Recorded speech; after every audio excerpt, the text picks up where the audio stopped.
విద్యార్థులు 21 centimetres into 4.5 centimetres కొలతలు గల కాగితాన్ని తీసుకొని కత్తెరను ఉపయోగించి 1.5 సెంటీమీటర్స్ వెడల్పు గల స్ట్రిప్ను 2 అంచుల నుంచి 15 సెంటీమీటర్ల వరకు వీడియోలో చూపిన విధంగా కత్తిరిద్దాం.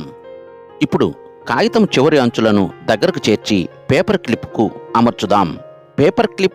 పేపర్ని ఉపయోగించి ఇప్పుడు మనకు కావలసిన పేపర్ టాయ్ హెలికాప్టర్ని తయారు చేశాము. ఈ టాయ్ హెలికాప్టర్ను ఎత్తైన ప్రదేశం నుంచి క్రిందకి వదిలి పరీక్షిద్దాం. విద్యార్థులు చూడండి, ఈ టాయ్ హెలికాప్టర్లు ఎంత చక్కగా తిరుగుతూ క్రిందకి వెళుతున్నాయో.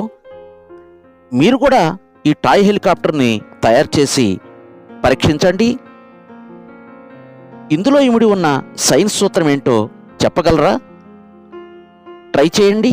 ఈ టాయ్ హెలికాప్టర్ ఏ సైన్స్ సూత్రంపై ఆధారపడి పనిచేస్తుందో మీకు డిస్క్రిప్షన్లో ఇవ్వటం జరిగింది, చూడండి.